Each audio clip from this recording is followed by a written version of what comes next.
Hello दोस्तों, आपका स्वागत है मेरे चैनल राजेश पोर्ट्रेट्स में। दोस्तों, यह वीडियो कैमल के कैनवस बोर्ड के लिए मैंने बनाया है आप लोगों के लिए। दोस्तों, यह कैमल का कैनवस बोर्ड है और इसे मैंने लिया था amazon.in से और इसका साइज़ है 40 सेंटीमीटर बाई 50 सेंटीमीटर और अगर इसको इंच में देखेंगे तो 16 बाई 20 इंच में ये कैनवस बोर्ड है। और इससे पहले मैं आपको बता दूं कि कैनवस दो प्रकार के होते हैं। एक होता है कैनवस बोर्ड जो मैं अभी आप देख रहे हैं और एक होता है स्ट्रेचर्ड कैनवस। स्ट्रेचर्ड कैनवस के पीछे लकड़ी का फ्रेम लगा होता है और इस वक्त मैं रिव्यू कर रहा हूं कैमल के कैनवस बोर्ड का।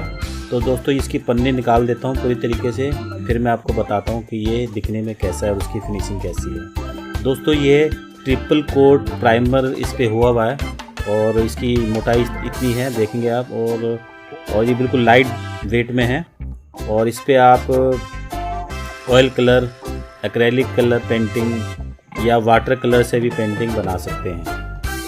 तो इसकी फिनिशिंग अच्छी है, 3 लेयर हुई है इसके ऊपर प्राइमर की और बिल्कुल ये लाइट वेट में है। और सबसे बड़ी बात है, ये एसिड फ्री है, इसमें एसिड यूज नहीं हुआ और बिल्कुल अच्छी फिनिशिंग है और ये प्योर कॉटन है और इसमें आप अच्छे से पेंटिंग बना सकते हैं। एक्रेलिक कलर पेंटिंग बनाइए या ऑयल कलर पेंटिंग बनाइए।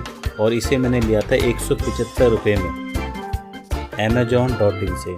बहुत अच्छा है, आप इसे यूज़ कर सकते हैं। कमेंट बॉक्स में ज़रूर बताएं कि ये रिव्यू कैनवस बोर्ड का कैसा लगा आपको और आगे से मैं और भी अच्छे वीडियो बना के मैं लेता आऊँगा। ऊपर राइट हैंड में क्लिक करेंगे तो इस पे मैंने डेमो भी बनाया है। इसके ऊपर मैंने पेंसिल से स्केच बनाया है कैनवस बोर्ड के ऊपर। तो आगे के लिए मैं तैयारी करता हूँ वीडियो के लिए। तो चलता हूँ, धन्यवाद।